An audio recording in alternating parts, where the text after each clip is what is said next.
Welcome to the 2026 GSA General Election and election of the Associate VP Labor Forum, and thank you for attending. I'm Daniel Carlton. I am the GSA speaker, and I will serve as a moderator. So I'll be asking you questions. You can direct your answers to me, etc. All candidates will be given an opportunity to introduce themselves as part of the questions I will pose. We will do each DEO position in subsequent order, and end with the Councillor-At-Large positions as seen in the agenda. In terms of how we will proceed, first I will ask each candidate a series of questions, moving through each question candidate by candidate. These questions were prepared by the CRO in consultation with the GSA Elections and Referenda Committee and provided to the candidates in advance. Candidates will be given 1 minute to answer each question, and I will gesture to candidates when they have 10 seconds remaining for their answers with the paddles. If you have any questions for the candidates, please raise your hand. When it is your turn to pose a question, please use a loud and clear voice to introduce yourself.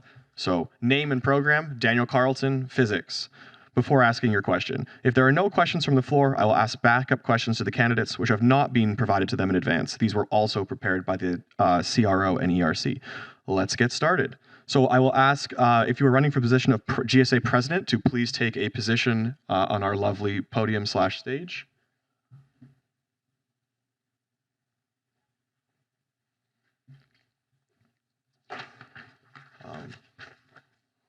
Yeah, if you could sit. Thank you. I don't have a partner, so I need an extra pair of hands, but I will make do. Oh, Zane, amazing. Do you have a stopwatch, or oh yeah, you got your phone? Yeah.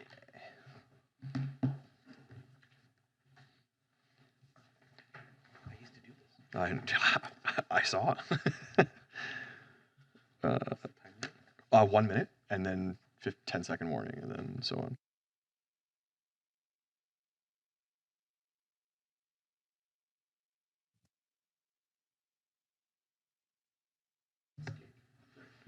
Saudi, you ready? Yeah. Great.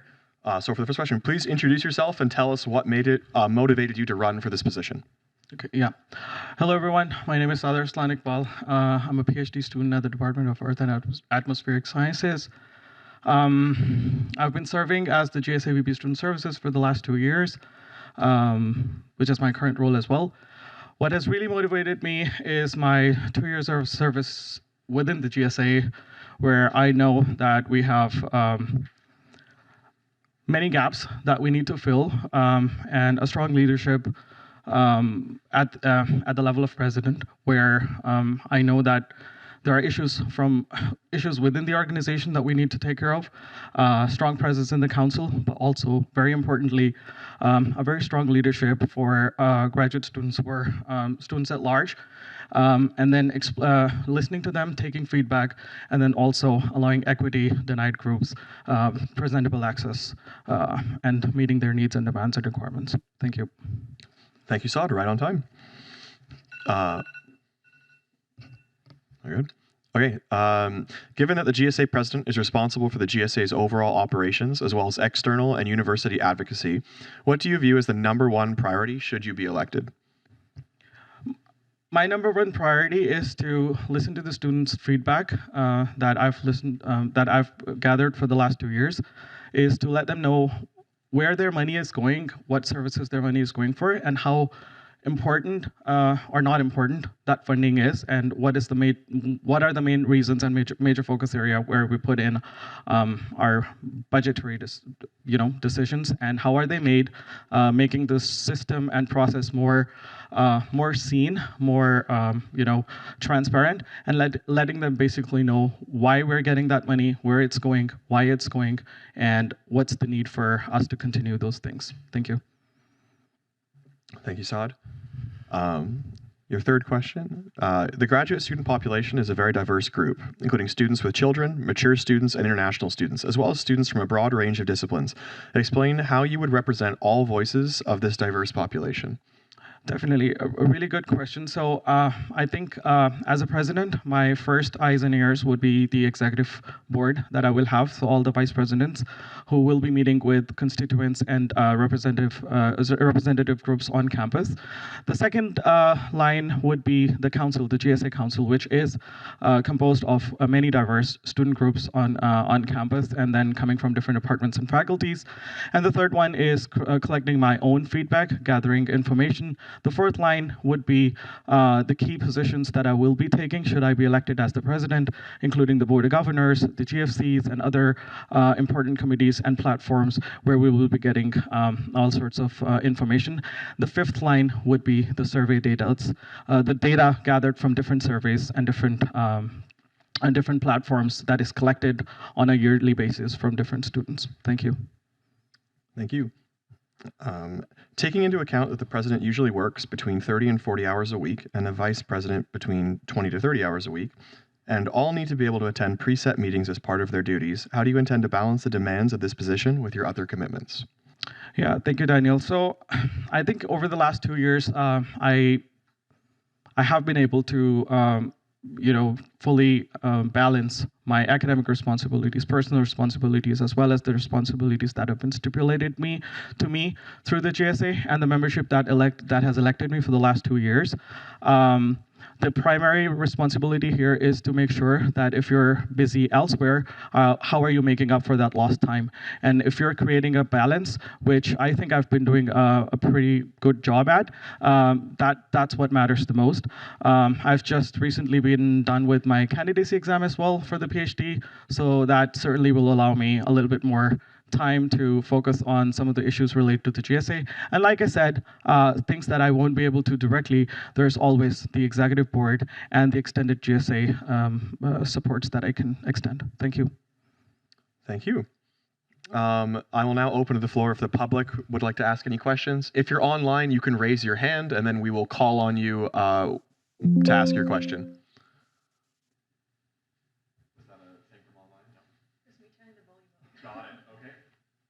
Does anyone have any questions? Okay.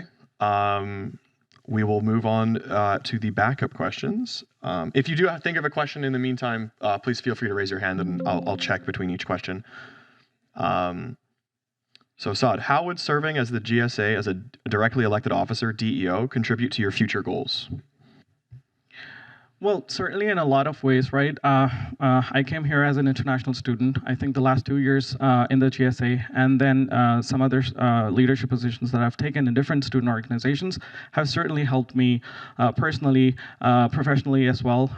Definitely you get crisis management experience, team leadership experience, team management experience in some ways, listening to different folks, listening to different perspectives, trying to consolidate them in a manner where you make sure that when you're focusing on, say for example, equity deserving groups or equity denied groups, how to balance that and how to make sure that the things that you do are actually matter for the larger population. And so I would say that clearly helps me with my goals, which ultimately is to find a leadership position in an academic institution.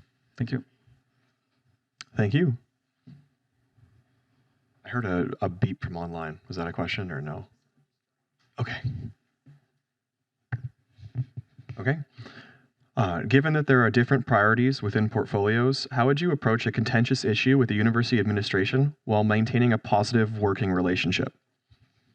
Yeah, I think maintaining a positive working relationship is of utmost importance, especially in a leadership position. I think it goes both ways.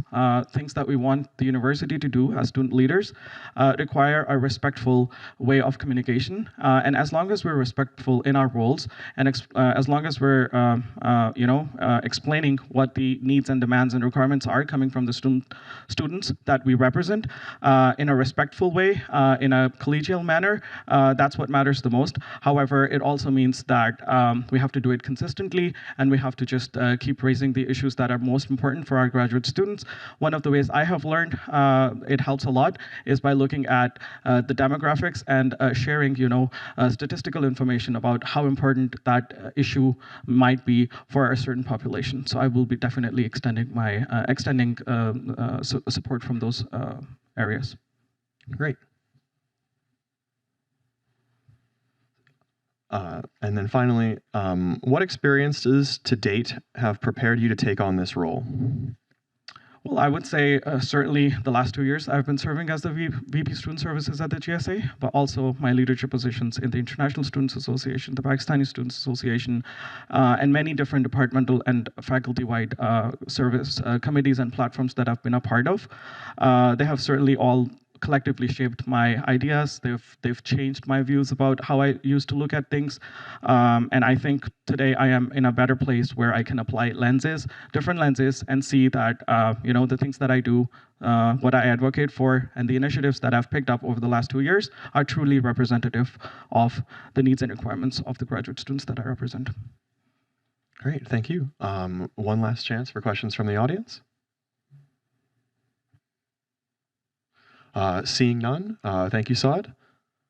We will move on to the next position, which are we switching, Grace, between the academic and VP labor? Or is it that was the next one?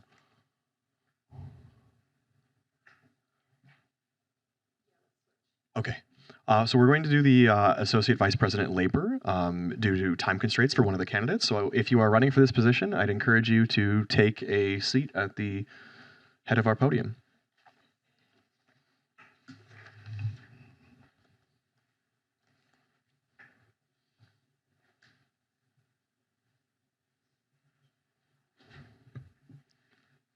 Excellent.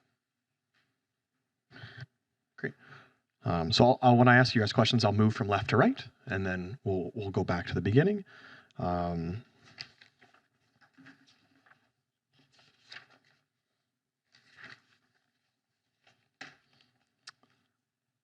Sorry. So for you, I'm sorry.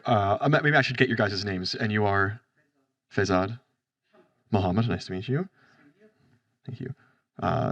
So Faizad. Oh, yes, when you are speaking. So I'll address the first question to Faizad.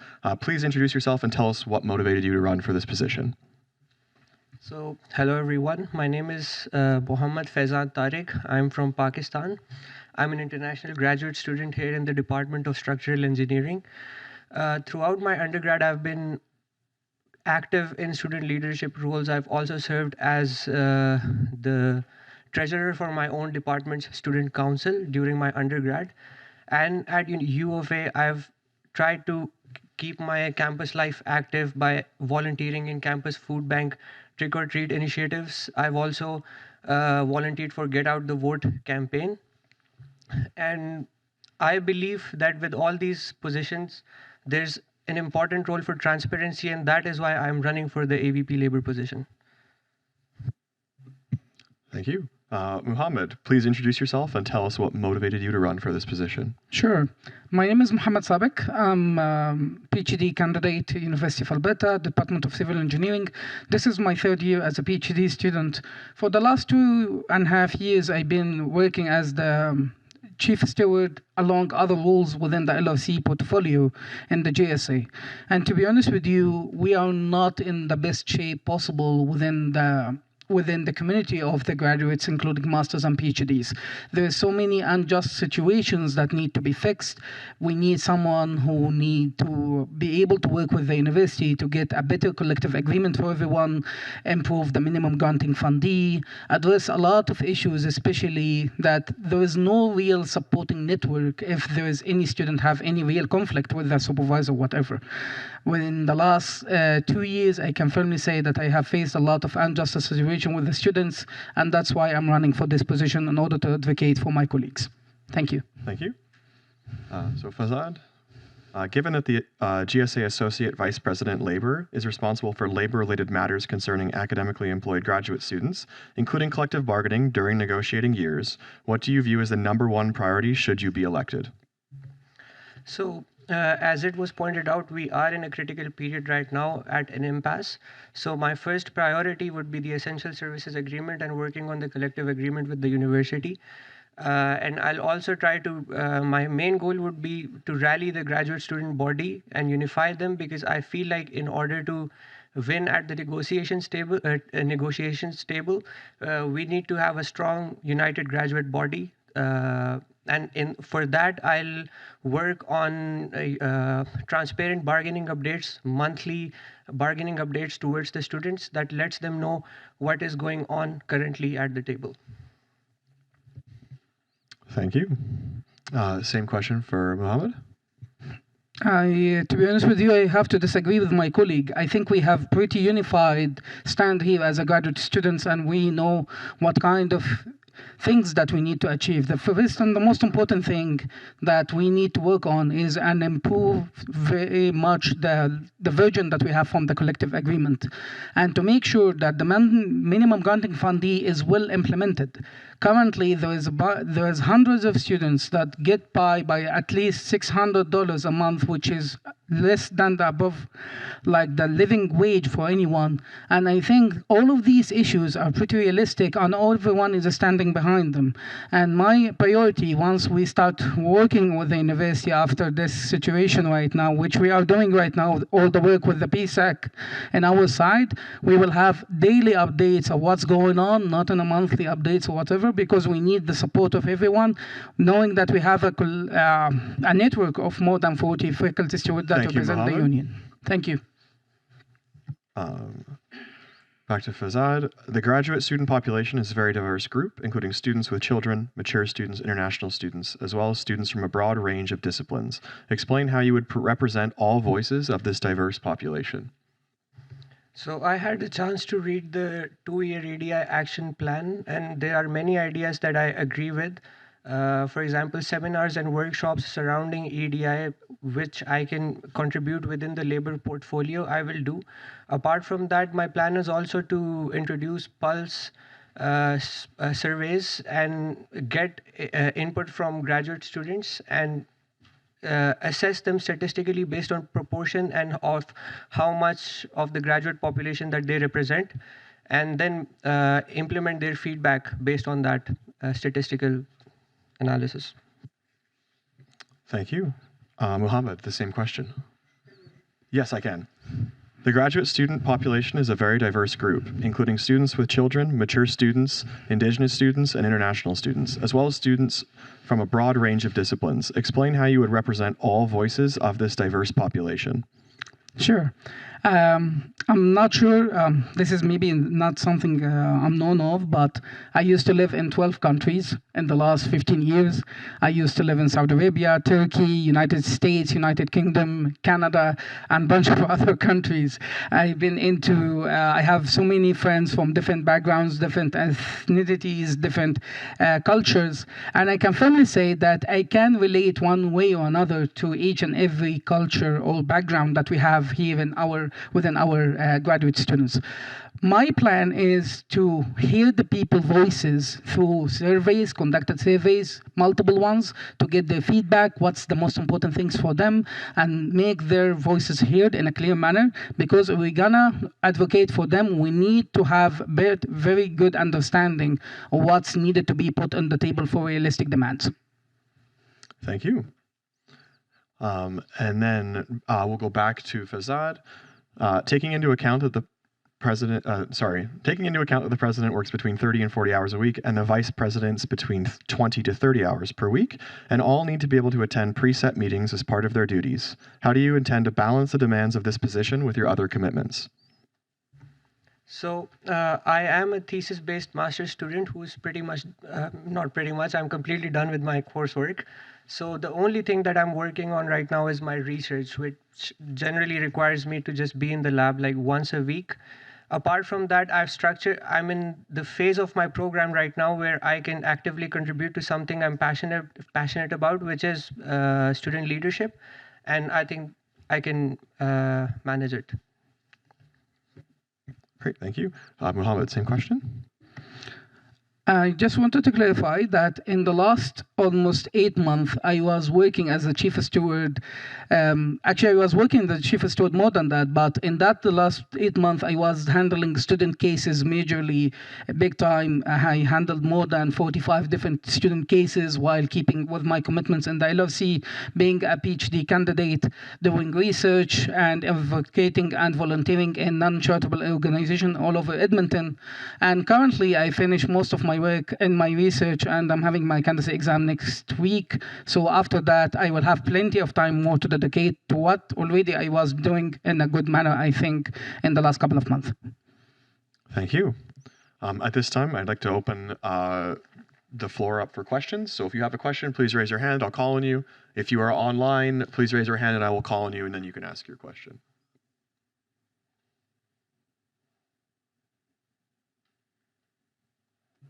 Please give us any questions. Excellent. I'll ask a question and then I'll go back. Oh, was there? Hi, Sadiq Pal, graduate student from EAS. My question, and this for both candidates, is to thank you for sharing why you're running for the position, but can you talk a little bit more about the current situation we are as far as the collective agreement is concerned and the negotiations?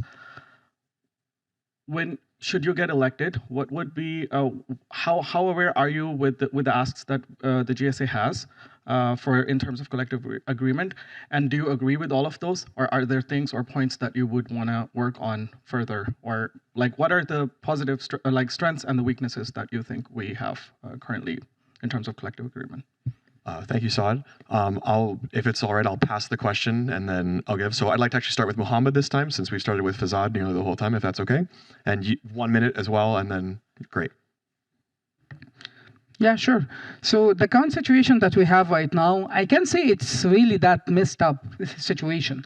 The thing is that in the last couple of months, I think the majority of our graduate colleagues knows that there was a big vacant in the leadership of the LLC because we had the vice president was suspended for so many reasons. I'm not gonna go there, but however, because of that, we didn't have an actual bargaining sessions in a good manner with the university.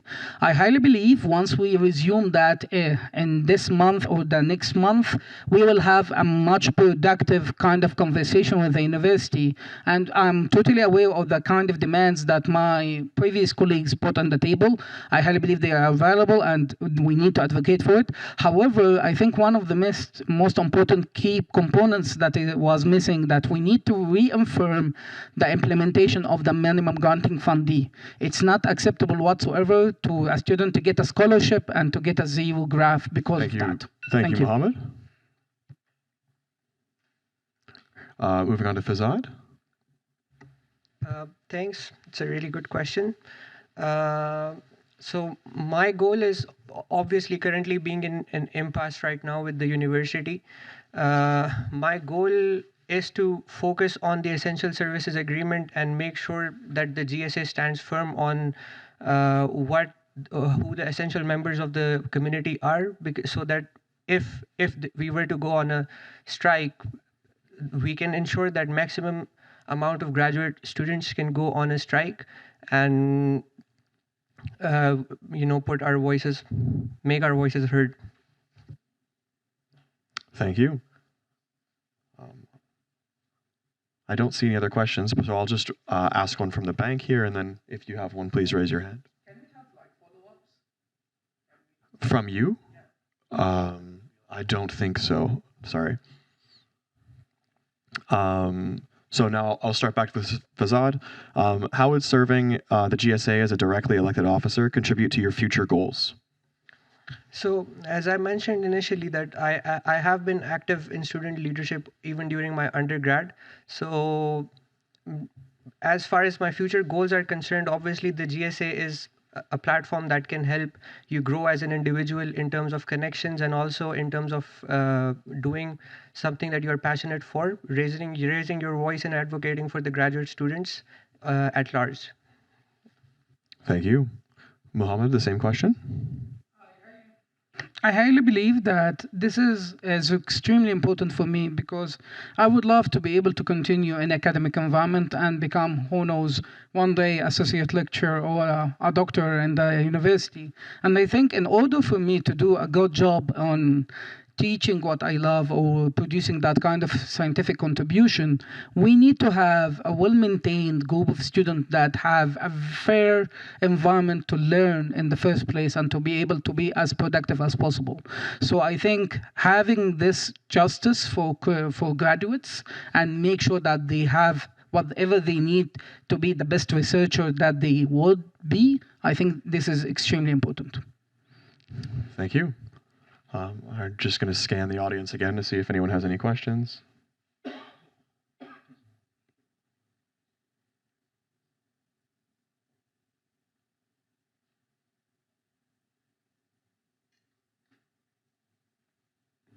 Okay. We will do one more set of questions and then move on to the next position.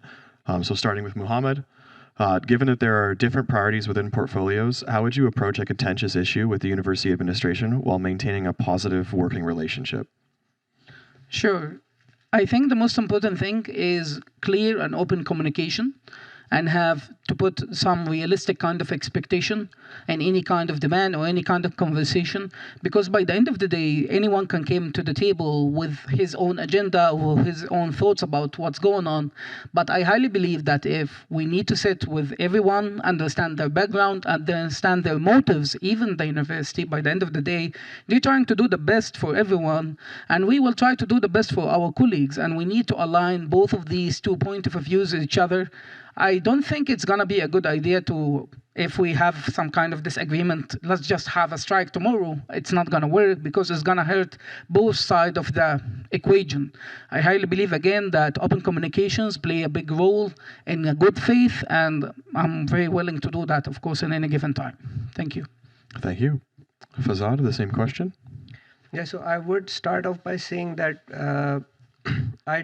if I were to be elected as AVP Labor, I would be representing around 3,000 to 3,500 graduate student body, and I myself am an academically employed graduate student. So my top priority would be to represent the interests of the graduate students at large. So in order to do that, my goals are to introduce pulse checks and have unified responses from graduate student bodies that I can represent at the table and have our voices heard in a diplomatic way. Thank you.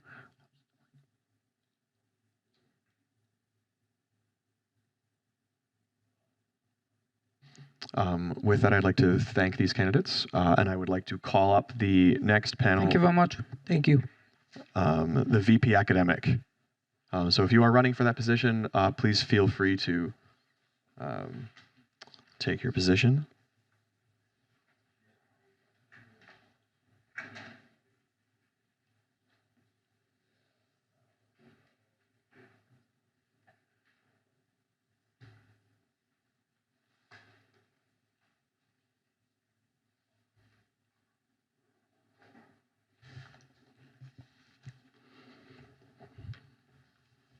Excellent. Just before we begin, if you'd like to ask a question anonymously and you'd like to ask it yourself, you can message GSA Speaker on Google Chat or on email, and then I can read your question there and then pose it to the candidates. Yeah. I'm just going to give Zane a hot second to come back because he's my timer and I need him.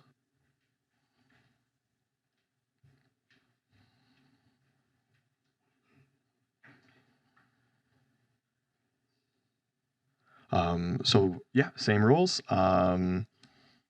Let's start. We'll start here, and please introduce yourself and tell us what motivated you to run for this position.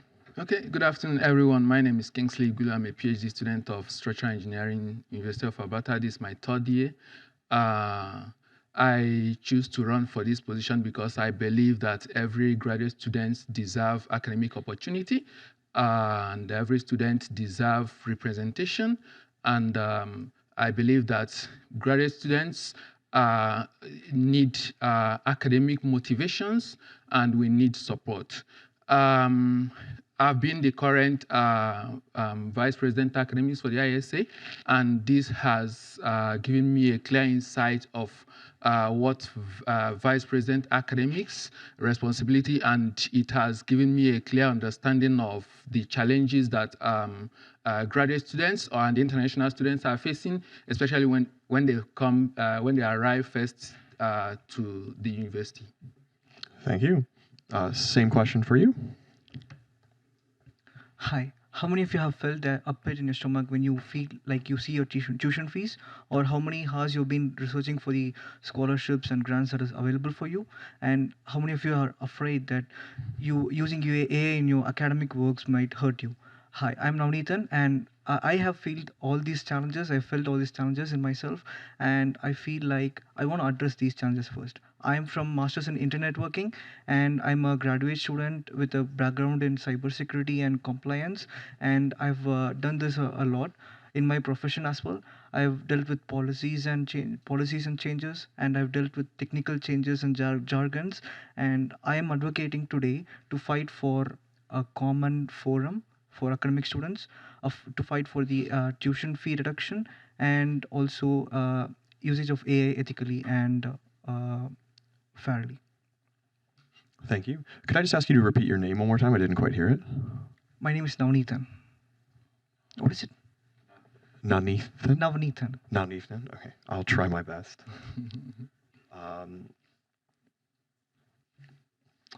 Kingsley, given that the GSA Vice President Academic is responsible for academic matters and the academic affairs of graduate students, what do you view as the #1 priority should you be elected? Actually, I have like 3 goals, but I think the major part of it is that I have a belief that for us to attain academic success, there should be a support. So one of my major goal is to ensure that graduate students has that academic support in terms of mentorship. And for us to grow in academically, you really need information. You need academic support in terms of the resources, in terms of the motivation. There are times when students get confused, fall under academic pressures. How do they manage these periods in order not to go into a kind of depression? So in terms of this question, I believe my major priority is academic support. Thank you. Navneethan, same question to you. Thank you for the question. The main priority of my advocacy would be to advocate for reduction of tuition fee. And the second one is that I would advocate for usage of ethical AI for students. I believe that students often feel like left out when it comes to technology, and using technology to students' own benefit is one of the priorities that I have. And the third one is academic support forum. I want to create a particular forum for students, especially for academics. And these are my main goals and priorities that I'm setting. Aside of these things, and I believe that policies and rights should be continuously updated and given to students, or they have to be issued to students continuously, so that they don't find it difficult to find the policies and rights they are already having. Thank you. Thank you. Kingsley, the graduate student population is a very diverse group, including students with children, mature students, indigenous students, and international students, as well as students from a broad range of disciplines. Explain how you would represent all voices of this diverse population. In my current goal as the VP International Student Association, we meet diverse of cultures. We meet a group of students, both adults and children. So in my current role, I've been able to manage this group of people.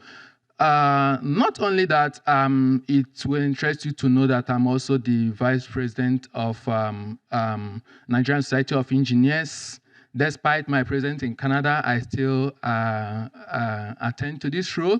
And there are a lot of people that we coordinate the academic activities. So I believe that these opportunities and my 15 years of experience has given me the opportunity to be able to meet diverse number of peoples, and I believe I can be able to manage this population. Thank you. Thank you. Nathan, the same question for you. Thank you for the question.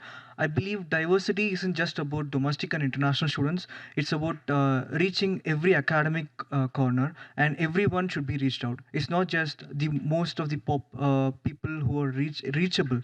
It's the people who are not even reachable. We have to reach. We have to have a plan and reach every possible ethnicity and race we have. And what I believe is that I come from a background that is multicultural and a pluralistic society, and I have worked with a lot of people in my profession as a cybersecurity analyst. I work with a lot of people from different areas, like different continents, like Australia, America, and a lot of Arabic countries as well. I have addressed each and everyone's queries and resolutions in a professional setting. I believe that I can do the same in academic setting as well. That's why I think I can do it better with the diverse population. Thank you. Back to Kingsley. Taking into account that the president works between 30 to 40 hours a week and the vice president's between 20 to 30 hours per week, and all need to be able to attend a preset meetings as part of their duties, how do you intend to balance the demands of this position with your other commitments? Yes, I believe the most critical time in my academic or in my time availability is the period I have my coursework, and at the same time doing my research and attending to my family responsibilities, with other responsibilities I have as the vice president of various organizations. So I believe currently I have completed my coursework and completed the first stage of my research experimentation, and this has given me enough availability, enough opportunity to be able to serve in this position. So with having completed some of my priority tasks, I believe that I now have the opportunity to be able to serve on this position. Thank you. Okay. Nathan, same question for you. Thank you. I've structured my schedule for this academic role priorly, and I believe that I have just 2 to 3 courseworks and a particular project proposal that I have to finish up. And apart from this, I have a lot of time for this priority. I believe that addressing students' concerns in a big setting like in a university setting is something very important, and it's a big priority for me to address various issues that students face academically. And I also have enough time to address that. I have scheduled all my work, and I have done my planning for this role actually. Thank you. Thank you. At this time, I'd like to open the floor up for questions. If you have one, please raise your hand. Excellent. Nilufar? Hi. Actually, I have a question. Probably I missed something. May I know your background of leadership again, both of you? Yeah. So we'll start from right to left. So now, Nathan, if you would like to go first, that would be great. Yeah, thank you for the question. I actually am a cybersecurity analyst. I have a profession in cybersecurity analyst. I do web pen testing and Android pen testing. I do find vulnerabilities and report them ethically to organizations. And I also do the non-technical part of cybersecurity, which is compliance. I deal with a lot of compliance stuffs like PCI DSS, that is for payment card industry, and GDPR, if you would know, it's for the European governance. I deal with making sure every checklist is properly attested, and the organization is compliant with all the regulations that are put up with these big regulatory bodies. And that's my background. Thank you. Kingsley, the same question. When you talk about leadership experience, I believe I've gotten enough experience. I've been in engineering professional service for 15 years. After my graduation in 2007, even before then, I've been part of leadership of the student union in my undergraduates. That was in 2007 when I completed my undergraduate. Then from there, when I was serving in my 15 years of professional experiences, I represent the staff union in advocating the need of the staffs.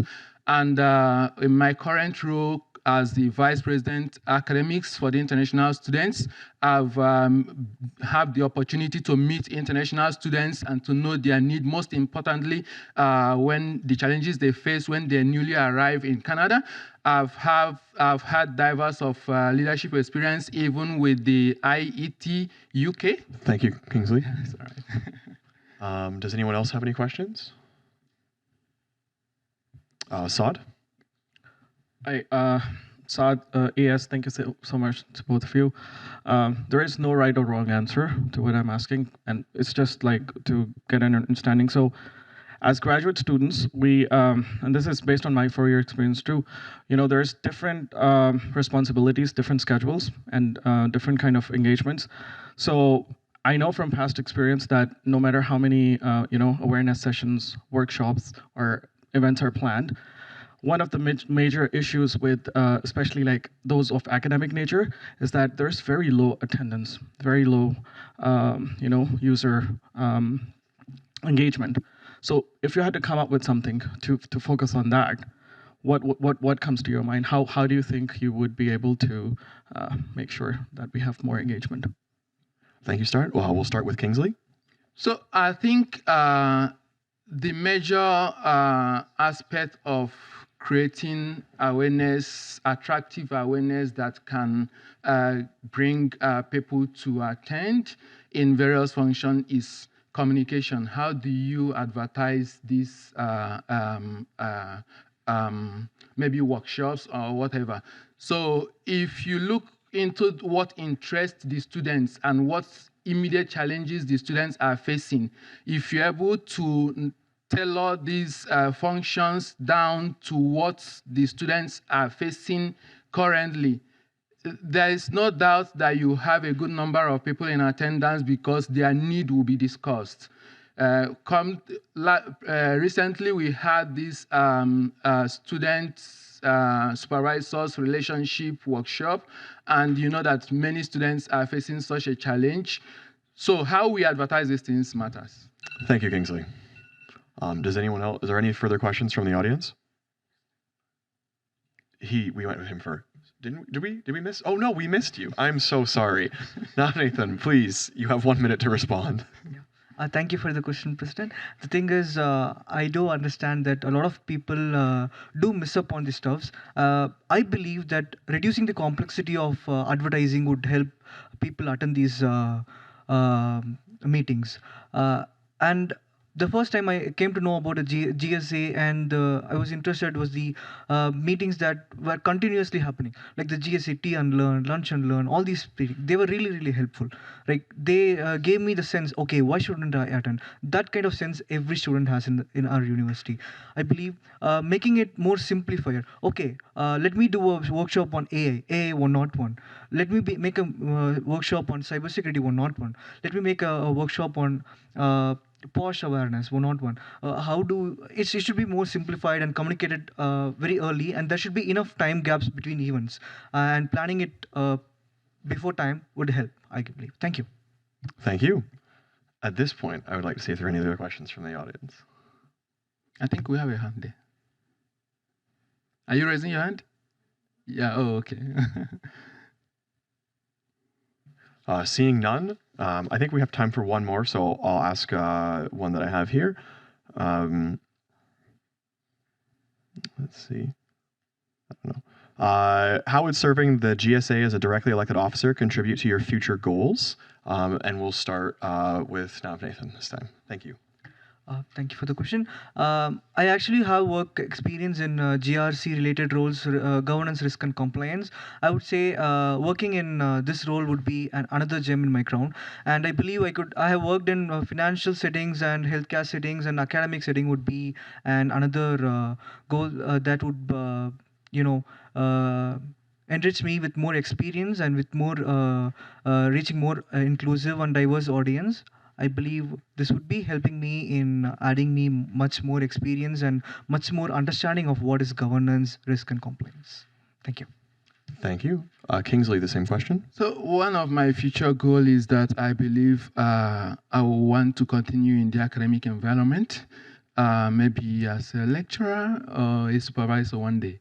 So being able to attend to the need of graduate students in terms of maybe their student-supervisor relationship or some of the other challenges that students face in their academic journey will give me enough opportunity and enough, it will equip me better to take up to this goal of in my academic works.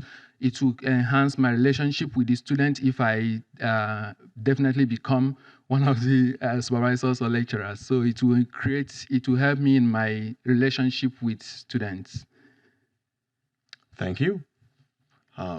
With that, we've reached the end of this forum for this position. So thank you both, and if you could retake your seats. Okay. Thank you very much. I would like to call up candidates for the VP External position. If you could please come to the front of the room.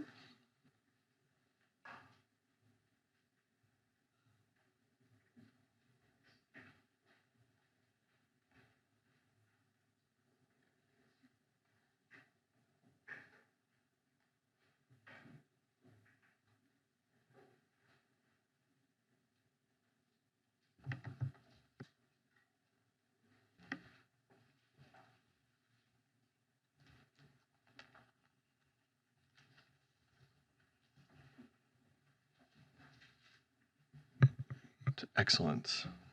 So we'll go speaking in turn. I'll start here on the left and work my way to the right. Please introduce yourself and tell us what motivated you to run for this position. Hi, everyone. My name is Ajibola Adigun. You may know me on campus as Jibs. I'm a third-year PhD student in Educational Policy Studies. For over 2 years now, I've served on the General Faculties Council, Educational Faculties Council, and the Governance Committee of the the Graduate Student Association. I've also served on several university committees. As a professional who is interested in inclusive policy design, the reason that I'm running for this position is that the tertiary sector at the moment faces very, very challenging times, and it's important that we have someone who is professionally aware and competent to be able to address these challenges. Thank you. Thank you. Same question for you. Good day, everyone. My name is Gabriel Okoli. First of all, I'm a graduate student of mathematics and statistics. And this is actually my second master's degree. I obtained my first master's from St. Petersburg, Russia. And it gave me a lot of experience about leading, because in that position, during that studies, I was representing the Nigerian scholarship students in Russia.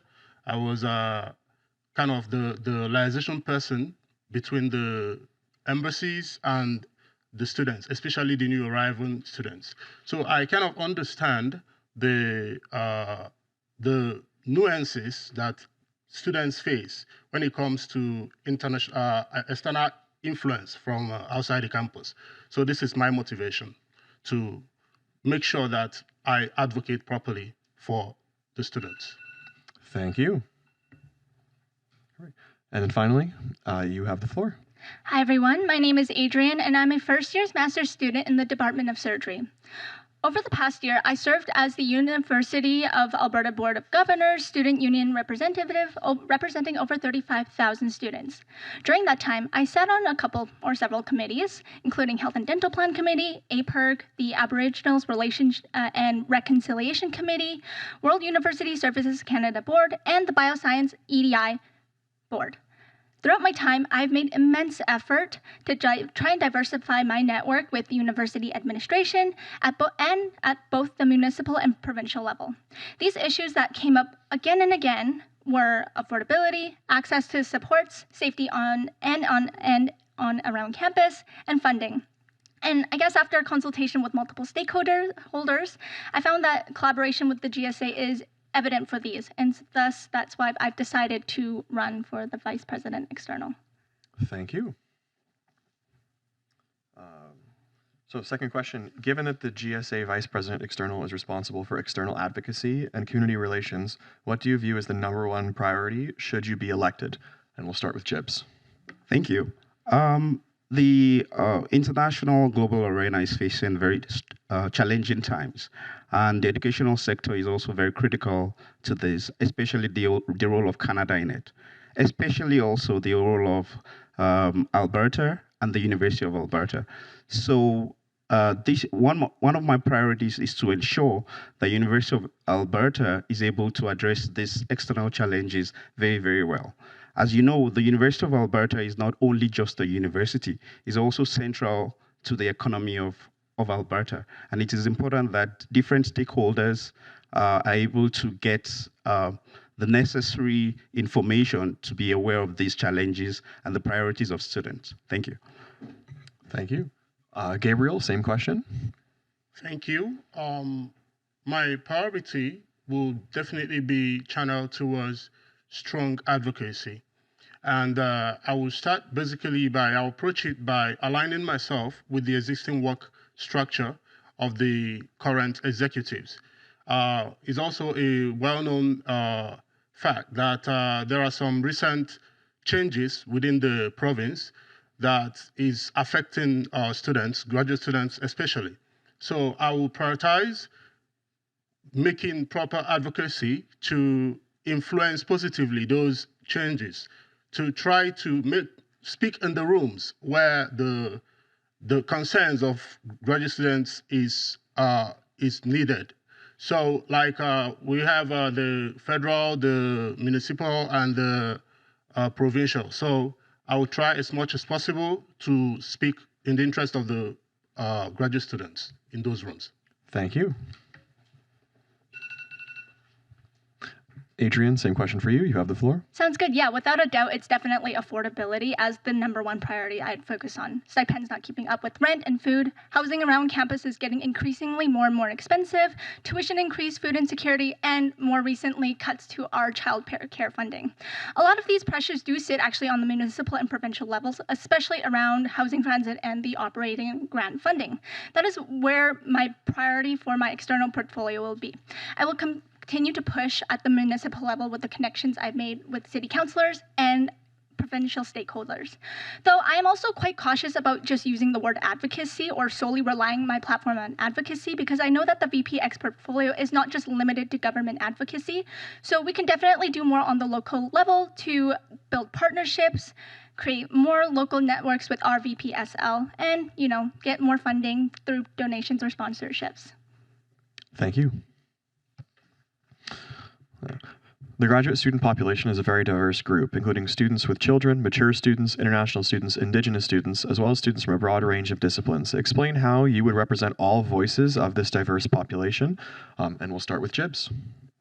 Thank you. As president of the Black Graduate Student Association on campus, and as the council of the Educational Faculties Council at the Graduate Student Association, I've been able to represent the interest of graduate students and their diverse populations.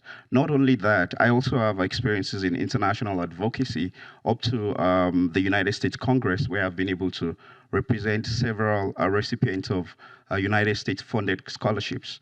I've also done that to several foundations and scholarships around the world. with that experience, I'm able to appeal to diverse populations in my representation. Thank you. Thank you, Jibs. Gabriel, the same question. Thank you for this question. Actually, my experience while working with the scholarship students in Russia who found themselves in a totally different culture, and with diverse, also Nigeria is a country with diverse cultural backgrounds. So representing the whole Nigerian students was kind of it kind of helped me to develop that strength to diversify my representation. So I would actually, in the same way, represent people from different cultural, age, and professional background if are elected in this role. I believe that it is also important, especially to reach out to different backgrounds, that demarcate them into different backgrounds and then reach out to them to understand their peculiar requirements and advocate particularly for them according to their peculiar needs. Thank you. Thank you. Adrian, the same question. Yeah, of course. So one thing I'm really proud of for my work on the board is that I did not rely solely on online feedback, and I'm sure the GSA doesn't either.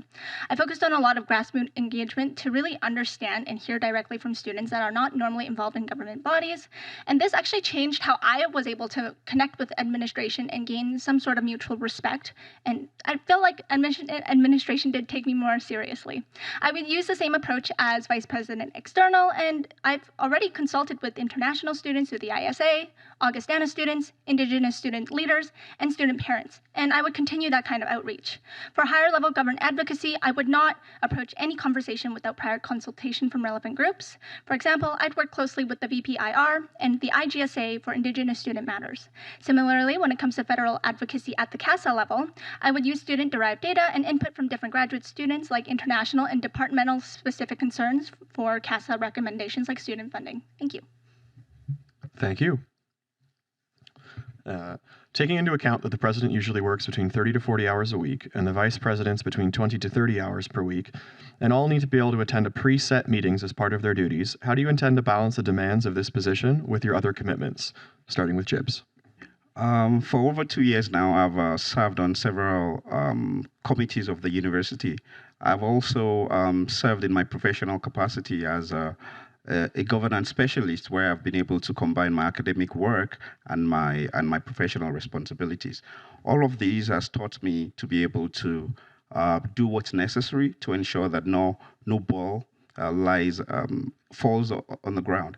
I've also been able to ensure that I'm able to say no to a lot of commitments when I can, so that I avoid burnout, and I'm able to delegate responsibilities judiciously. I solely believe that because I'm working in a group and I'm not working by myself, it's very, very important to know what one is able to take on and what one is not. And I believe that this role is something that's within my scholarship and my academic pursuit. So it's something that I'm willing to do very well. Thank you. Thank you. Gabriel, the same question. Thank you. I think I already have a template for this, because working as the representative of Nigerian students again gave me the template. Because that time I was in undergrad and I had a lot of work, schoolwork, coursework to do, and I was able to create a team that we could rotate responsibilities, delegate responsibilities, and rotate them, so that nobody kind of has to work more than he should. So I believe that if given the opportunity again, I'm going to work with a team, because I know the DOs are a team. So there are some certain functionalities that are going to be delegated to maybe a team that will work closely with me, because as the VP, I also have other things to work with. So I will try as much as possible to encourage engulf teamwork in my functionality. Thank you. Thank you. Adrian, the same question. Yeah, of course. I'm pretty realistic about my demands of this role, and I've had some similar workload balances before. So last year, I managed a very heavy governance role with part-time jobs, research, and being president of 4 different organizations. So I do realize that it is quite tough, but because of that experience, I've learned how to balance my time efficiently. And also, I feel very comfortable because now I'm in a thesis-based project. So I've finished all my coursework already and feel pretty comfortable talking to my supervisor about the time commitments and what I have to give. I also don't disagree with Jibs that we have a wonderful GSA team for a reason and that collaboration is very effective for this kind of work for our external portfolio. Thank you. Thank you. At this time, I'd like to open the floor up for questions. If you have a question, raise your hand, or if you're online, please hit your hand button and we will call on you. Saad. Sorry, a question to only those candidates who want to answer. Based on the budget and the amount of work and the work that the GSA has done previously, what value do you see in our partnership, our participation in CASA, or as a body? Great. So I'll start with candidate on the right, Adrian. Yeah, thank you. This is something that I have definitely debated on my term during when I was doing board and watching some of the other candidates go through this in SU. CASA already has a beautiful framework and baseline for like recommendations on key issue topics. So I don't disagree that CASA is very important, but I would focus more of my time on the municipal and provincial levels of government is kind of where my time is at. Though when we do federal advocacy, I do think it's very important to bring up our graduate student topics because often in CASA's recommendations, we may get left out. CASA has 6 recommendations a year, and one of them is related to grad students. So if it means something like a very important topic like addressing visas, student visas, delays, this is something that I will push, but I would make sure to get adequate student feedback from our GSA surveys in order to address it. So yeah, important, but also I would focus more on it before the time comes. Thank you. Thank you. Gabriel, do you have a response? Thank you very much. I can say that the important thing here is to know where the voice is needed. And so far, for instance, I will have kind of more interest in the provincial representation because the majority of our advocacy is needed within the province because this is kind of a provincial university. So I will think that our focus will be more on the provincial decisions that affect the graduate students, like the postgraduate work permit, the path we could take after graduation, and also tuition, which is the major thing that really worry every student if you are not lucky to be a scholarship. So to have an all-inclusive representation, I think provincial representation will be of very high importance. Thank you. Thank you. Jibs? I think our partnership and our membership with CASA is something that needs to be evaluated on a cost-benefit analysis. And I say that because CASA does have a lot of representation in Ottawa and federal advocacy. And that's particularly useful for a lot of international graduate students, about 40% of who are members of the Graduate Student Association here. So that's very, very important. Also, I also think that it's important for us to look at our commitment as the GSA about the kinds of funds that we commit to CASA and see if that advocacy effort is worth it. I also think it's very important for us to be able to know the kinds of strength and the strategies and the priorities that the GSA has in the next few years to be able to know where we want to concentrate our advocacy efforts and where we want to step back. It's always about commitment of resources. Thank you. Thank you, Jibs. Any more questions from the audience? Go ahead. Just introduce your name and department. I'm Mohana. I'm in Biosci. Yeah. So I'm just concerned as a grad student about the email or like the news that's circulating that university is cutting back on EDI resources. So what do you guys think it would affect a grad student like me, or what can we do what can you do as a part of GSA? Thank you. I'd like to start this question from the left this time. So Jibs, if you'd like to go first. Well, thank you very much. I just recently spoke with the CBC on this matter about the advocacy efforts that the Graduate Student Association needs to lead. And as a member of the General Faculties Council, I was also part of those that supported the motion that defeated the motion in council. And all these efforts is basically to say that for me, because the policy is contrary to the sort of agreements that the university itself has signed with a lot of professional and academic bodies, especially also some granting institutions. That's central to the commitment for the recruitment of doctoral students. And I think it's very important that we advocate very strongly against this. Thank you. Thank you, Jibs. Gabriel? Thank you very much. Your mic's not on. There we go. Thank you very much. What I would like to say to you is that the advocacy I'll bring in this is basically to make the bodies that understand the importance of funding, because when a university is well funded, it attracts the best talents. And the best talents actually reinforce your economic workforce. So it is not just the graduate students that are suffering, it's the economy that will suffer at large. So I believe if we are able to make them see it from this point of view, they will see reasons to increase funding that will translate to attracting the best talents to University of Alberta and Alberta economy at large. Thank you. Thank you. Adrian? Hi, thank you for your question. So I do want to point out really quickly that I do worry that there is a significant interplay between our role as VP External and also the VP Labor and Academic, because they also play a big role. But I don't disagree that this EDI hiring policy is, of utmost importance for us. So the Board of Governors, they also have a kind of like a role to play where if they drop this EDI hiring policy, does that actually in turn, strengthen the relationship between government and us? Getting more research funding, for example. It is a very tough thing to frame, especially I do admit that transparently it is going to be something hard to refute or try and fight against.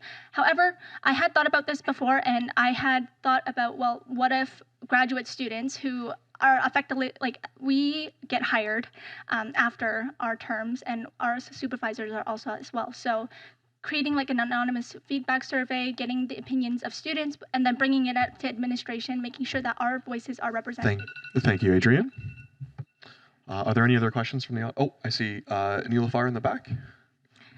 Yes, I'm Nilafar Mirfalov from Chemistry Department. I have a question of what's going to be your approach for the provincial advocacy? I would like to hear from each of, all of you. Thank you. We'll start with Gabriel. Okay, thank you. My approach would definitely be that of strong partnership building. I understand that advocacy is important and should be stiff. However, it should be a bit flexible and diplomatic, because I would approach more of the staffing politicians, not really the main politicians, because even though the politicians, like the members, the House members make the decision, the staffing members are actually the ones that bring their attention to the things that matter. So I would advocate by approaching the staffing members and reaching the decision makers through them. I believe that will give me a better result than putting up a fight. So I believe in balancing lobbying with advocacy. Thank you. Thank you. Jibs, if you don't have a response. Well, yes. I think it's very important to understand that the province has its own mandate, right, as the university does so. And it's important to be able to see the windows of opportunity between the mandate of the province and the mandate of the university and the requirement of the Graduate Student Association. I always believe that there is always a window of opportunity to be had in looking at these mandates. And once we do that, it's important for us to be able to say our case very, very well to the right quarters. And that's very, very important in relation building.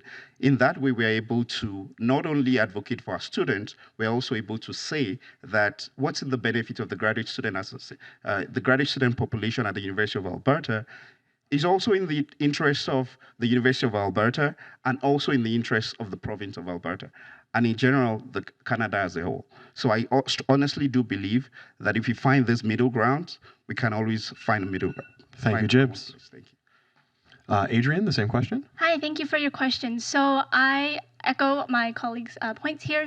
Yes, advocacy is very important at the provincial level, but I also refrain from doing advocacy alone. Our student body is actually really small. We're about 8,000 students. I would not do this alone, not without the SU, not without exploring something similar like the ABG Pact, which stands for Alberta Focused Graduate Coordinate, Alberta Graduate Provincial Advocacy Council. So I know the problems with ABG Pact. We may or may not be in it right now, but exploring something similar, for example, like the Alberta Students Executive Council, might be really beneficial to push these through. Of course, maintaining good relationships with city councillors like Michael Jans, who is our ward, and Andrew Knack, which is our mayor right now, to advocate and lobby these efforts up into the provincial government is what I find the most important. Thank you. Thank you. Just a quick check if there's any other questions in the audience. Seeing none, thank you. You may retake your seats and we'll move on to the next position.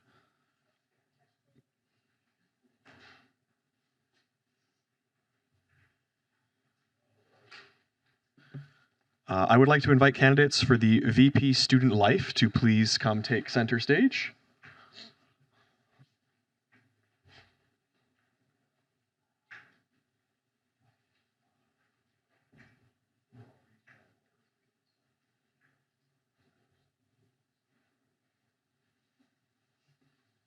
Just while they get seated, the VPIR was unable to make it. And we have the schedule has been slightly altered due to another nominee's schedule. So we aren't, if you're following the schedule, we're trying as best as we can, but we're a little out of order. Great. Okay. Excellent. So we will begin. Please introduce yourself and tell us what motivated you to run for this position. And we will start with this candidate here. Hello, Hello, everybody. So I am Dina Namreen. You can call me Namreen. I am a graduate student of Mathematics and Statistical Sciences. What motivated me to be a vice president of life student? To be very honest, I have never been experienced any such thing in my life. But however, I have been into an organization where I have handled many events where I have organized it personally. So what I felt is through my previous experiences that if we get to involve in something, then we learn things. And that is how we grow in ourselves as well. And if we grow, I think the people around us do grow as well. So it is a very good opportunity for me to grow in many ways, making connections, trying to solve the problems of the people. And I believe, yes, that is how we can grow ourselves as well as help others grow. Thank you. For you, the same question. Yeah. Hello, everyone. I'm Huda Kamran. I'm a Master of Management Analytics student from Alberta Business School. I'm a first-year student, and we're the first cohort. We just started in August, and I'm a part of a team called MMA Experience Builder, and we're actually working in a group of 5 people to make sure that the problems that we face as a cohort, the upcoming cohorts don't face the same problem. And that has been extremely fulfilling. We're working towards making sure that the support is actually programmed into the program, and the graduate students don't have to go out of their way to figure out the support. As an international student, my experience completely transformed when I figured out that I'm a part of such a diverse, big community, and I've been able to, I had some trouble navigating different services and peer support and other services across campus. Thank you. Then finally, you have 1 minute. Hi, everyone. Thank you for being here and your commitment to the graduate students community. My name's Alan, and I'm a first-year master's nursing student, thesis-based. So I spent the last 8 years here, over 3 degrees, and I'm currently the president-elect of the Nursing Graduate Students Association, as well as a GSA events volunteer. As a graduate student who had been away from campus for a year working as a nurse, I felt quite disconnected and out of place on campus. My friends and colleagues who I initially went to school with were gone, and I felt like it was hard making new connections. And being in grad school, being disconnected from people, everyone has their own lives. So this is why I decided to volunteer on the GSA events team, and where I made my first few friends on campus. I was also impressed by the community that the GSA built. as well as the powerful impact GSA events have on campus. So I hope to provide those same opportunities to other students across campus, and that's why I am running, because I want to expand that sense of community, connection, and support for every graduate student. Thank you. Thank you.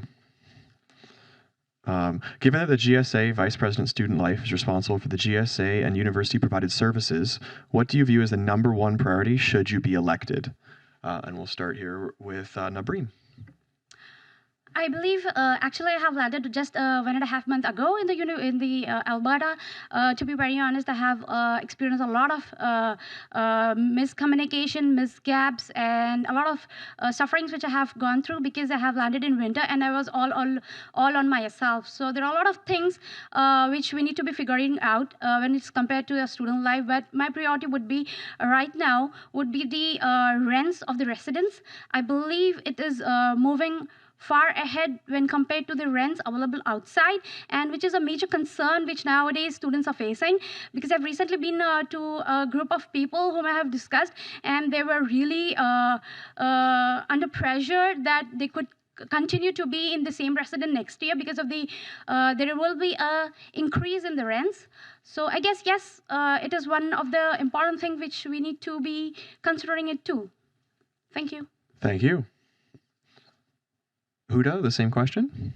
So I did include a few of my priorities in the platform, but my main priority remains actually building on the existing systems, making sure they're integrated into the programs and people don't have to, our graduate community don't have to figure those out on their own. And so, for example, I learned about accommodations and career services in a cooking class arranged by the campus food bank. So that should not be the case. I volunteered with ISVS and I figured out about like what a rich, diverse community we are, and that should not be the case. And I want to be able to program the entire the services in a way that everyone knows about the resources available on campus and are able to navigate across campus without having to run around. Thank you. And then finally, Alan. Thank you for the question. So if elected, my #1 priority would be strengthening ties between the GSA and all graduate student groups. I think my colleagues have raised multiple points, but as student life, I think we work better collaboratively and with each other, and that's where I'd focus. Through my work as part of the NGSA, I had the privilege of partnering with the Health Science Students Association and the Sociology Graduate Students Association to put together 2 amazing events for the end of the semester, which include the Interdisciplinary Conference, which is happening in March, as well as an interdisciplinary research cafe, which is like a more low-stakes event so that students who are starting their master's programs, graduate programs, can really get into research. And these events would not be possible without all the amazing contributions of graduate student groups across campus. It's for this reason that I think the GSA should take a leading role in this initiative. Students and student groups are the backbone of our community, and the GSA must be their strongest partner. So my platform is centered around relationship building, mutual growth, and a community of support, and that's what my priority would be. Thanks so much. Thank you.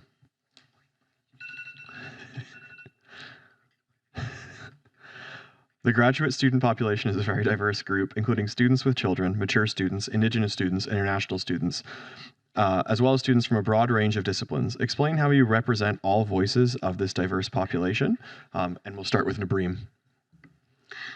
Yeah, when it's coming to bringing people together with a variety of diversity included, when we leave our country, we should have an idea that we are going to a place where you will be able to meet different people with different cultures, religions.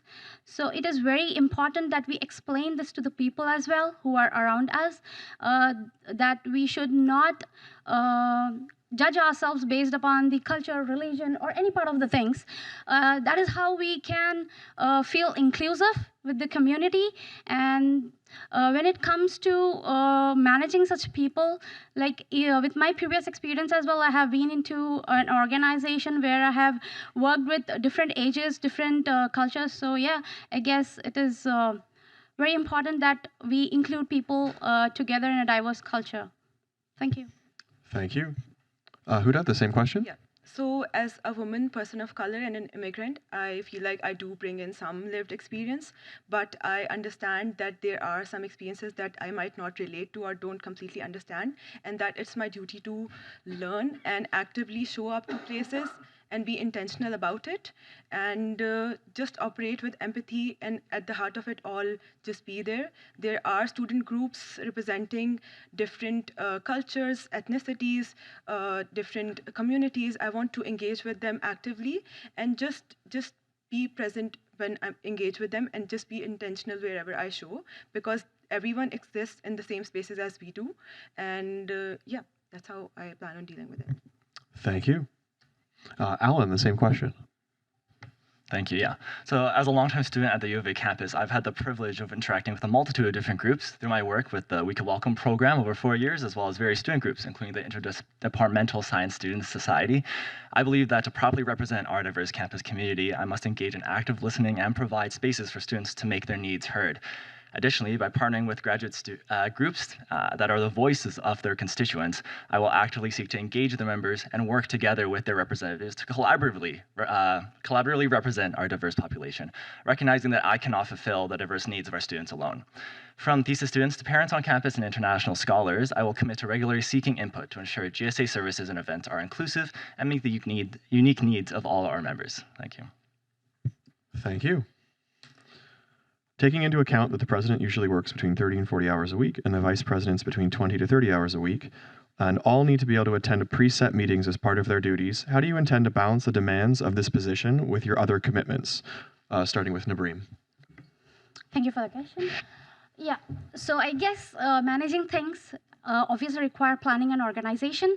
And we as humans, we are born to manage ourselves, mold ourselves in a way that we can manage things. So if we plan it and put it together in a correct format, then I guess it is very easy to manage both the things together. And with my own experience, where I have been a mother, I have been a working woman for a 9-to-5 job, and also managing my home, I guess it's three tracks together, where I have already learned that things can be managed, planned, and organized properly. And when it comes to my academics, I believe I have only 3 courses a semester, and I think that is not that difficult because I have already been in the first semester of my studies. So managing 30 to 40 hours along with my three another subjects of my core subjects in the next semester, I believe, yeah, pretty much it is easier to plan and organize when it is on the way. Yeah. Thank you. Huda, you have 1 minute. Yeah. So I deliberately chose my core courses for the first 2 semesters. So rest of the courses are mostly supplemental courses and just electives.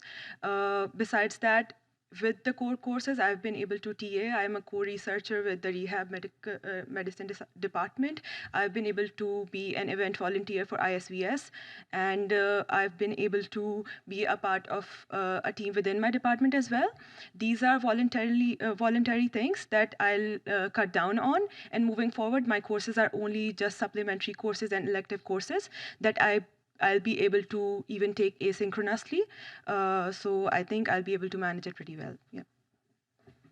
Thank you. Alan? Thank you. Yeah, I understand the time commitment required, and will ensure that the GSA remains my top priority throughout my time in the position.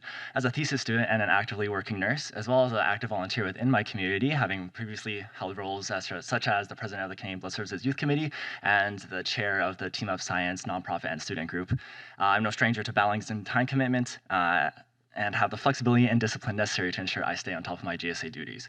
Additionally, as a thesis student, I will coordinate with my supervisor to establish a plan that integrates my GSA duties around thesis requirements so that I can dedicate the necessary time to serve you effectively without compromising either my role or my studies. And ultimately, I believe that as a team and as a group, then I would ask for help if necessary, of course, right? I don't think that I have to necessarily do this alone, whether that's in my lab work or within the GSA directorship itself. And I think by building those relationships that I have both with other student groups as well as with my fellow directors, I think I'd be able to manage this role. Thank you. Thank you. At this time, I'd like to open up the floor for questions. If you have a question, please raise your hand. Oh, sorry, yes. Name and department. So this is Mohana. I'm from Biosci department. So just earlier, one of the candidates mentioned about like our interdisciplinary research cafe going on campus. I've never heard of it, so I see this could be potentially happening very often. That like people from few departments could not hear, like, would not know about events happening around. So how do you plan to bring people from like different departments together and attend these events? Going off of like question from Saad earlier. Yeah, thank you. We'll start on the right with Alan. Sure. Thanks so much for your question. Yeah, so I mean, it's a good point.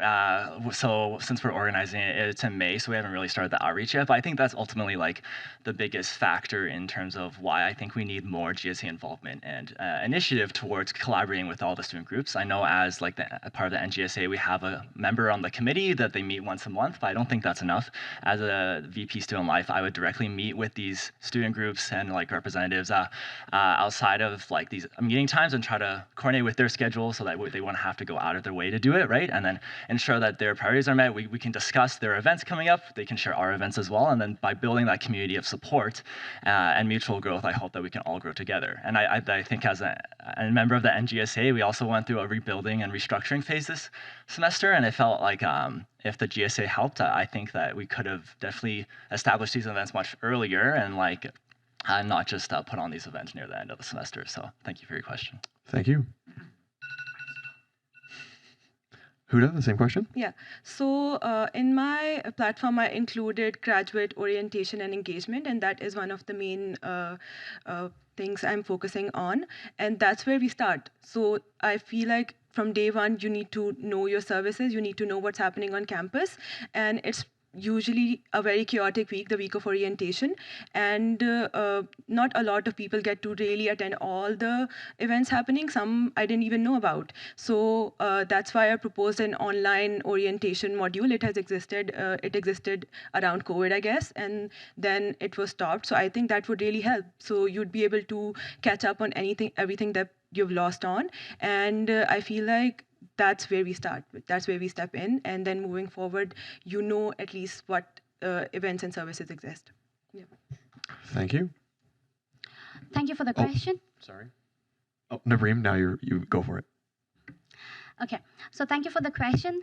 As an international student who recently landed, I also have personally experienced this thing where people do not communicate between different departments, between different communities, different colors. So yes, it's very important for student life VP to be, as a VP of student life, to involve everybody. So I guess there could be a more often events being planned together, be it towards the academic or towards the fun activities. And I believe what I actually believe is there are a lot of emails pending in our inboxes and nobody checks that. So I personally feel that apart from just throwing out the emails, there could be any other media or format where we can follow, and then that is how people get attracted. And yes, that could be an inclusive part where we need to work upon. Thank you. Thank you. Do you have a question? Yeah, name and department. Hi, my name is Adrienne. I'm from the Department of Surgery. So effective as of January 2026, the U of A has recently decided to withdraw about almost $300K in funding for student parents in like the 6 daycare centers or affiliated daycare centers. As one of the co-presidents of student parents on campus, we are also feeling that pressure, and the supports we have are draining. So I'm curious to know what the GSA VP Student Life plans to do, or how we can collaborate to get some of these initiatives going, and what kind of where you're going to source your funding. Thank you. We'll start with Huda. Oh. So I think first of all, we need to understand how many of the people are actually getting affected. So I think, and how they're affected, so we can actually strategically present whatever issues are there. So we can start off with pulse surveys, and we can actually code those numbers. So this many people are actually being affected. That's how we start, and then we can come up with a strategic plan to actually discuss this with the decision makers. I think that's how we can make sure that everyone who's being affected is represented. So I'd personally like to start with a pulse survey and then taking that ahead. Yeah. Thank you. Alan? Great, thanks for the question. Yeah, I think that like I would work definitely with like the VP external to make sure that the student group's voices are heard. And like I said, I'd meet directly with them, make sure that like we understand where they're struggling and also like ultimately where their priorities are, and then set our action based on that. Because I think that when these issues arise, we need tangible action, and it's not like something that like discussing it in policy will over like a year or however many long will like because it impacts parents right now. So I think like by building that community of support, hopefully like student groups could come together and like support parents on campus, for example, by like collecting food or like clothing or those kind of drives, or supporting if people would be willing to like provide like childcare on campus. I don't know, I'm just giving ideas, but it's something that like by building a community, hopefully we can all support each other through the difficult time. Thank you. Thank you. And Nabreen. Oh, thank you for the question. It's really an important topic to be covered as a parent myself. So I'm really thankful to the Alberta as a government, because I've seen there are a lot of policies and there are many benefits which Alberta itself is providing to a parent for taking care of their children. And apart from that, if it comes to the university, I believe people should be also aware that not just the university, also the Alberta government provides funding for the daycare, the clothing, and the other stuffs. So I guess there are less awareness in the people about this information when it comes to the Alberta government. Definitely, if there are any concerns with respect to the university policies when it's come to the funding of a daycare, to their clothing, to their livelihood to be smoother side, yes, it is very important. Because if you are financially not fit, you won't be able to concentrate on your studies as well. So these are the very important informations that we need to be discussed. And then based upon the analysis, we can just... Yeah, thank you. And that brings us to the end for this. So thank you all for coming. If you could retake your seats. And we have our last DEO, which I'd like to invite candidates for VP Student Services to please come up to the front.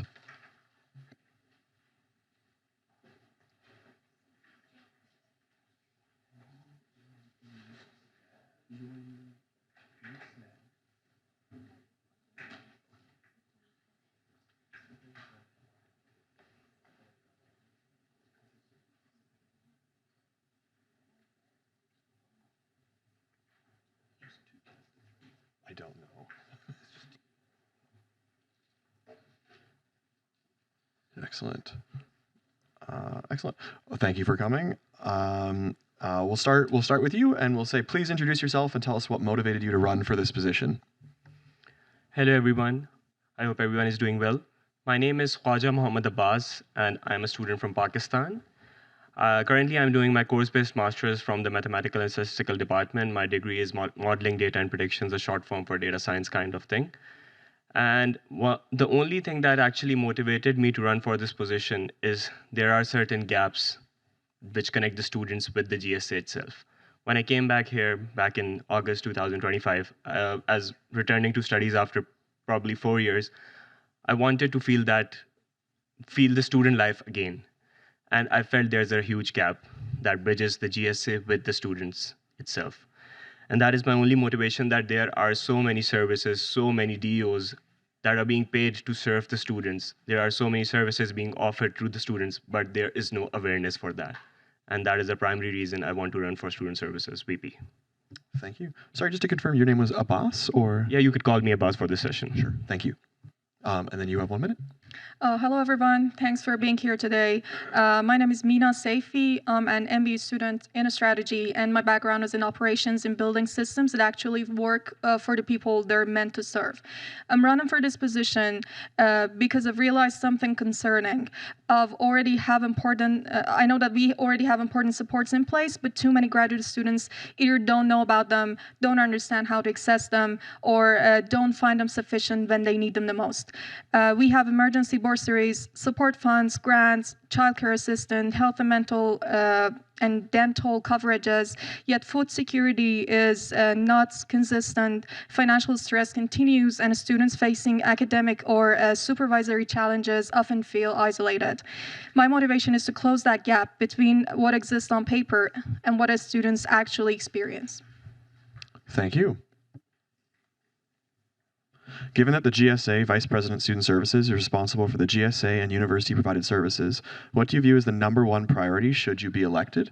And we'll start with Abbas. Thank you for your question. So as I mentioned, my motivation to run for this position is exactly my priority. The awareness, to create awareness amongst the people that what GSA is. You guys are paying for this association. We, as elected DOs, are being paid for our positions. So like, these services are really important. We need to, like the people need to know what GSA has to offer, and they really need to get involved in that. And also, as I mentioned, that when I came back here as an international student, at the very beginning, we all are so overwhelmed that, like, as an international student myself, coming to Canada itself was a huge achievement for myself. And like, enjoying everything was a part of it, while also worrying about returning back to studies, right? So at that time, I received a lot of emails from GSA, and like, knowingly or unknowingly, I missed them. So, you know, to bridge this gap is something I need to work on, and that's my priority, #1 priority. Thank you. Mina?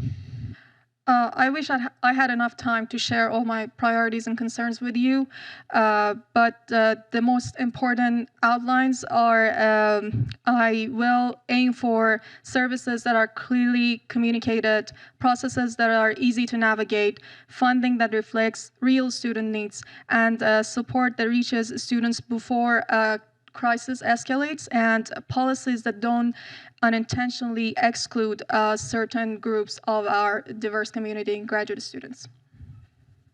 Thank you. The graduate student population is a very diverse group, including students with children, mature students, Indigenous students, and international students, as well as students from a broad range of disciplines. Explain how you would represent all voices of this diverse population. Abbas. Thank you so much for your question. So a lot of you guys probably won't know this, but I've ran a company back in my own country.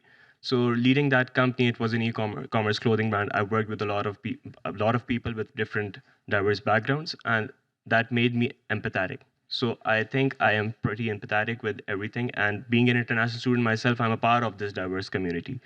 And I know that there are a lot of different cultures, but honestly, being here, I've been living here since the past 6 months, and have never faced such,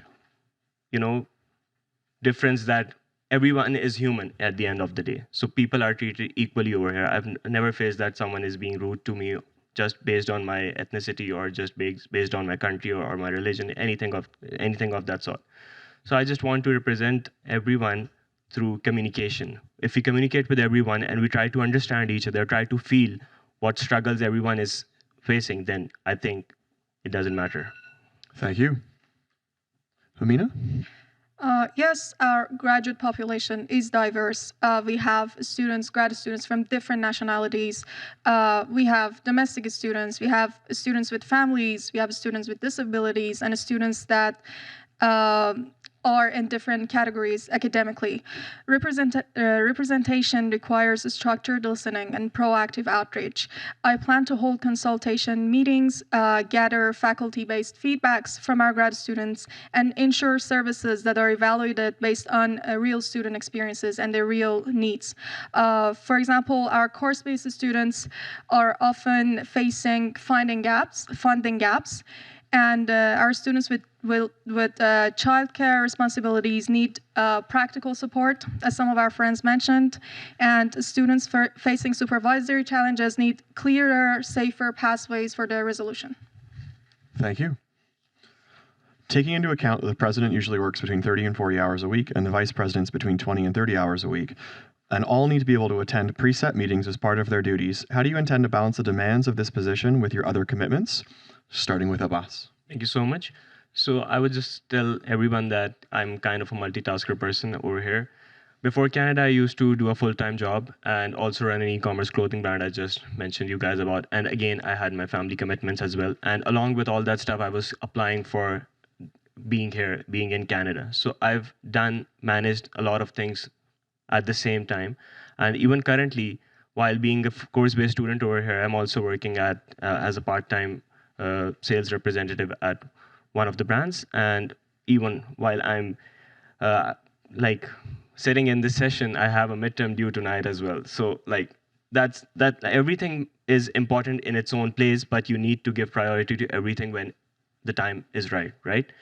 And also, it is like as we are like if I will be like directly elected officer, it's my duty, and I have to be loyal and hold accountable for my like position. Thank you.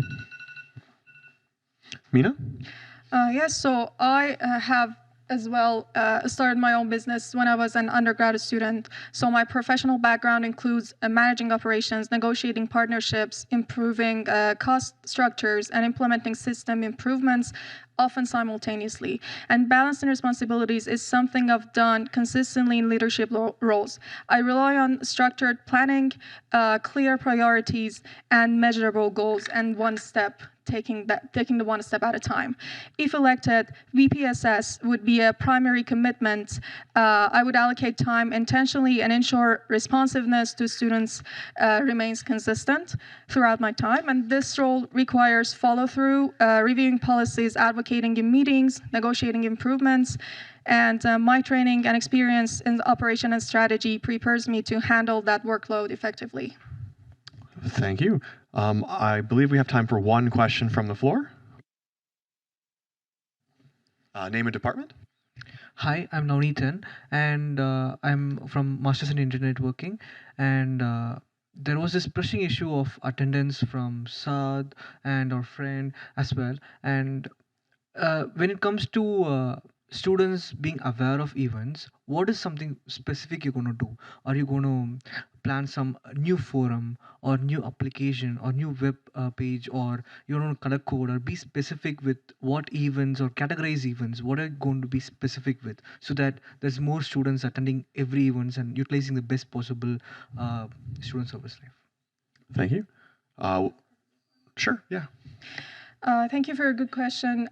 There is the initiative done with the previous people in this role, which is Know Your Services initiative.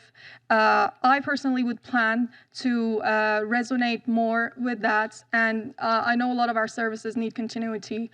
So this is important for our students to know what services they have, know their benefits, know how to access them, have that access when they actually need those supports and not later in the time. So Know Your Services initiative would be something I would personally follow. Thank you. Abbas? Thank you. That's a great question, actually. So the thing is, I think the mode of communication should change. We know that there are services, people hear it from other people, like through word of mouth, but they don't know how to access it. So as my colleague mentioned that, yeah, Know Your Services is a very good option, but still the communication for that service itself comes through email, right?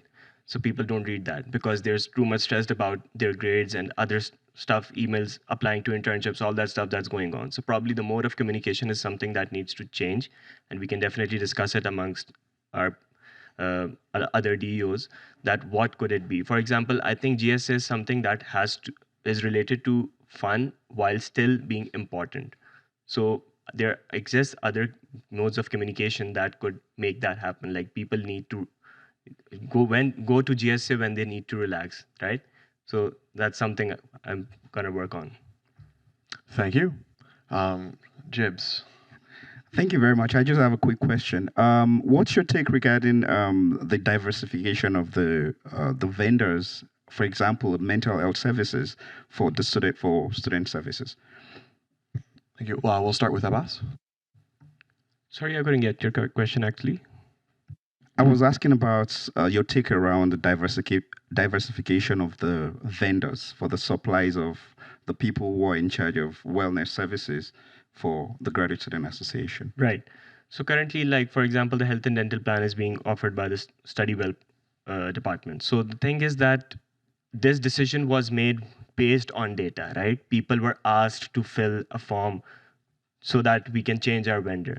But again, not a lot of people bothered to actually fill that form. That's where we fail, right? Because we are representing 8,000 graduate students over here, and their voice counts. Their voice needs to count, right? So it's something that they should actually participate in this, so that what they want, if they want to stay with the same vendor or want to change something. And again, after even the vendor changed, I guess there should have been some, interaction with the vendor itself, that some training sessions where graduate students could actually learn how to use their app now. Because frankly speaking, I also have sometimes trouble using that app. So I think a lot of students still do. Thank you. Mina?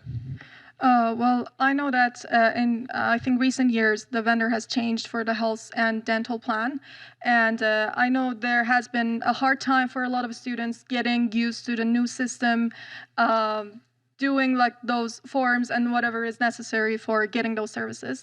I think the problem with this is that we need more awareness regarding this, and also the process structure should also be made easy for the students to access. Me personally, I was not aware of such a change. A lot of my classmates also didn't know about this.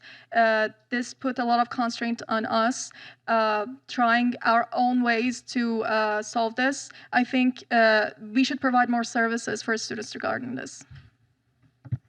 Thank you. And with that, thank you for your time, and you can retake your seats. We're already behind time, unfortunately. Yeah, just in the interest of time. Sorry. And that concludes our DEOs. I'd like to invite you to come take center stage if you are running for the Councillor-at-Large position.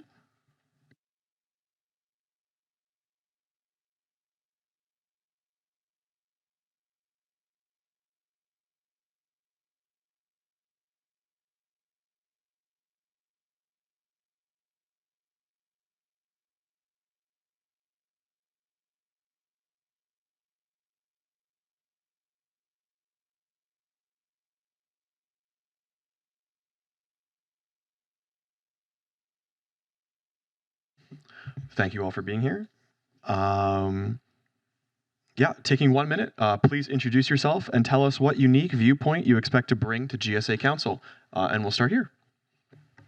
Hello, everyone. My name is Grace Akuma, but you can call me Gracie.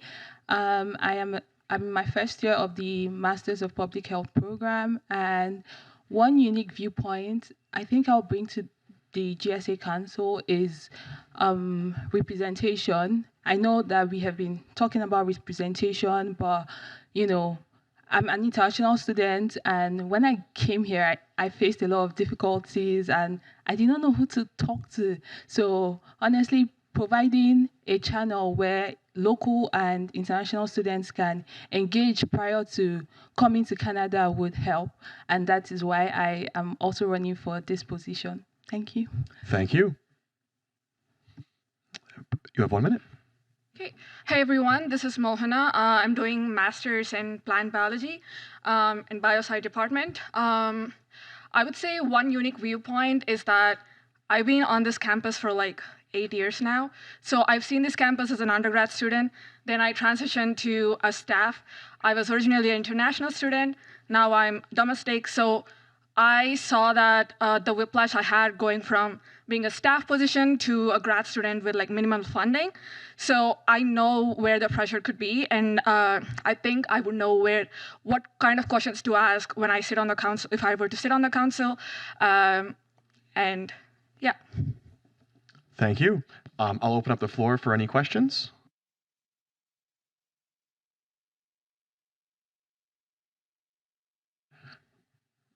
I'm not seeing any. I don't have a list of backup questions. So if no one has any questions, we will adjourn this panel. Yeah. Name and department. Yeah, I'm Namreen from Mathematical and Statistics Department. So my question is it's not related to your position might be, but then it's a specific question. If suppose there is any situation where you have been stuck up with the situation where you have two things to manage together and there is time constraint and you gotta have same level of priority for both of them, then what would be your idea or approach, and how would you solve that situations? Thank you. Thank you. We'll start here with Gracie. Well, I don't think for someone like me, I I'm always in that fix because I know how to prioritize my time most times. I have worked in very difficult situations and I've worked with tight deadlines. And so I know what to give priority to at every point in time. However, if there is a situation where that happens, then the one that needs more priority would definitely take my time. Thank you. Thank you. Moana? Yeah, thank you for the question. I would look into what the issues are, and if both of the issues are concerning the grad students, then I would like to pull out send out a form through GSA email list and find out what the students actually want, what we would benefit most, and get the feedback from them and implement that and use that as my priority issue. Thank you. Any further questions? Yes. Name and department? My name is Kingsley from Structural Engineering Department. So I'm wondering how can Councillor-at-Large move from representation to influence some academics and student service policies that can make graduate students succeed in their journey? Thank you. We'll start with Moana. Okay, thank you, Kingsley, for the question.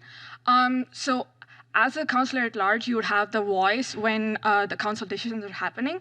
So I would not be afraid to bring them up. And if there was something brought up during the meetings, then I would question either the student services or the student life, like you mentioned, which would be beneficial, if that makes sense, and go on from there. Thank you. Gracie? Yeah, just like she said, we would be sitting on the round table when discussions like this come up. And so it's very important to bring up diverse perspectives. So as a Councillor-at-Large, I would work with other councillors, other departmental councillors to know what the problems are in terms of maybe academic funding. For me, I'm a course-based student and the tuition is honestly very ridiculous. But just bringing up those problems to the council for it to be discussed, coming up with evidence that shows that, oh, this needs to be done in order to get this result is what I would want to do, to make sure that these solutions are made for the graduate students. Thank you. Thank you.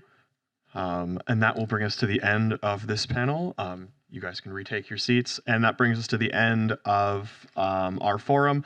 Just before everyone leaves, I'd like to thank all of the candidates. If we could give them a quick hand, that would be great.